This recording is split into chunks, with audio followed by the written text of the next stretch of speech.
La carta de Judas, o más precisamente Judá, de acuerdo con la pronunciación de su nombre tanto en griego como en hebreo. Judá era uno de los 4 hermanos de Jesús que se mencionan en los Evangelios.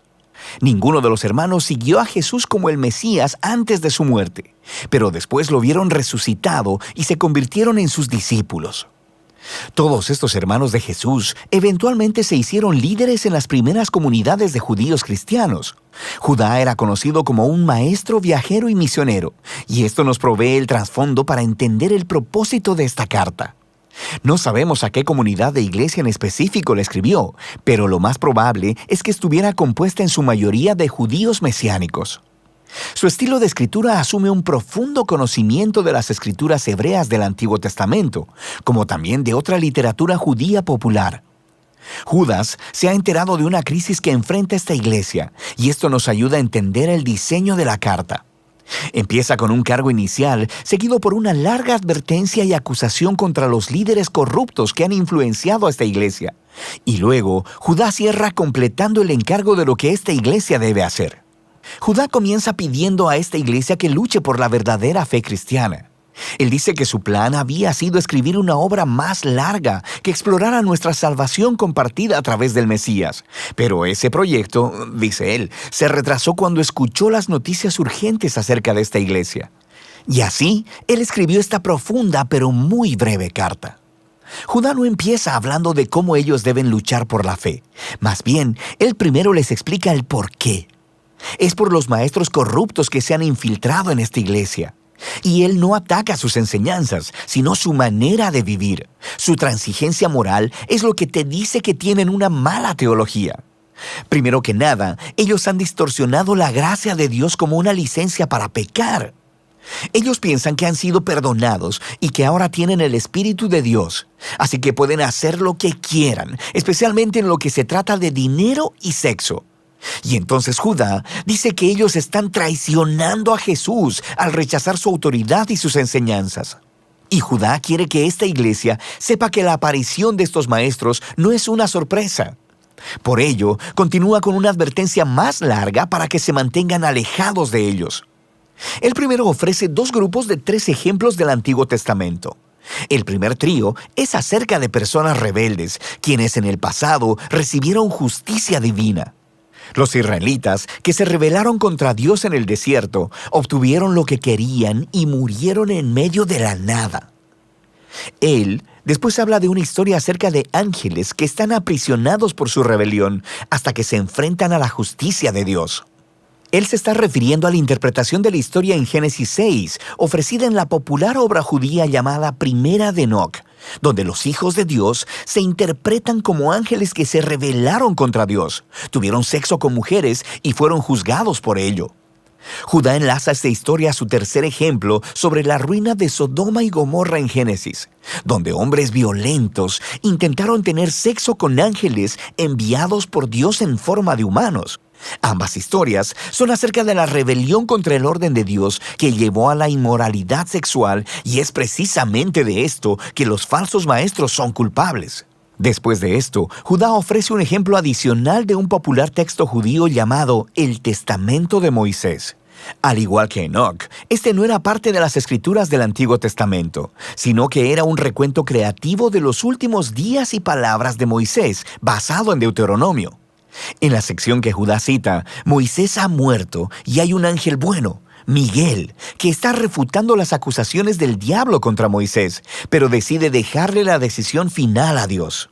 Ahora, estas historias podrían parecerte un poco extrañas, pero para las personas que fueron criadas con esta literatura, las advertencias de Judas tienen mucho sentido.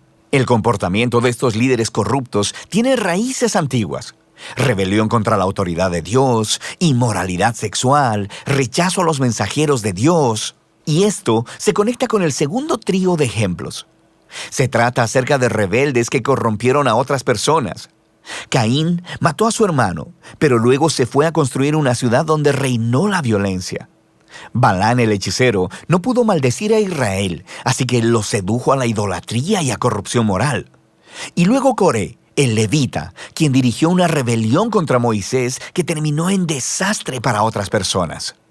Judá concluye con un segundo trío, con una avalancha de imágenes del Antiguo Testamento para describir a los falsos maestros. Ellos son como los pastores egoístas de Ezequiel, o como las nubes sin agua de Proverbios, o como las furiosas olas de Isaías.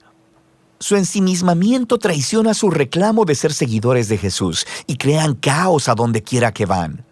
Judá concluye su advertencia citando otras dos advertencias, una antigua y otra reciente. La primera viene otra vez del popular libro de Primera de Enoc, que decía contener las visiones del antiguo personaje de Enoc en el libro de Génesis.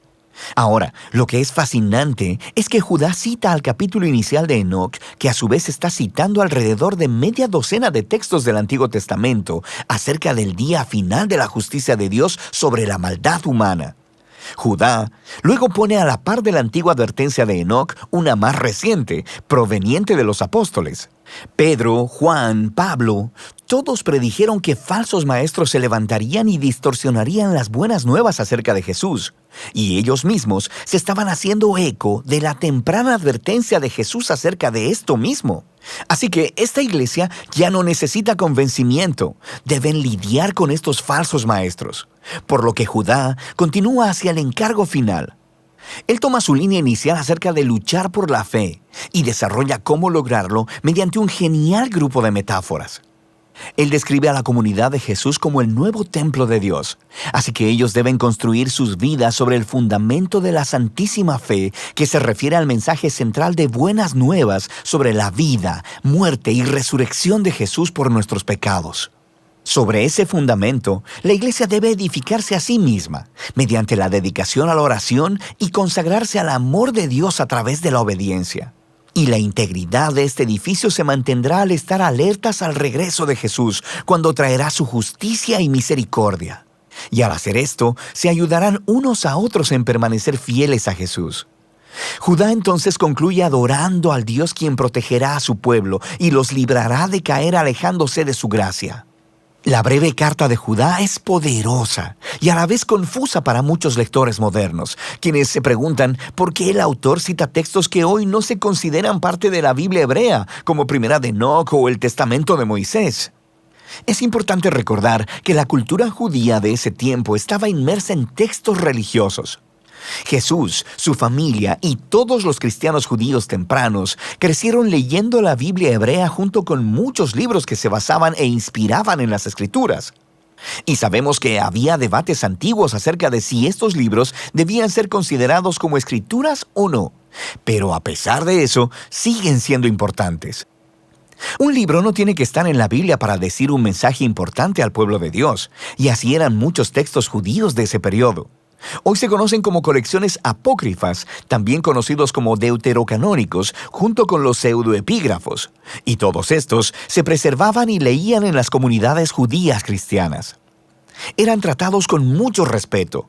Esto no significa que hubieran sido seleccionados como parte de la Biblia hebrea, pero sí son parte de la tradición bíblica. Y así Judá, que conocía a sus lectores, sabía que ellos valorarían las palabras de Primera de Enoc y las usó para comunicar su mensaje, que es este. La gracia de Dios a través de Jesús demanda una respuesta de toda la vida, no solo a sentir intelectualmente.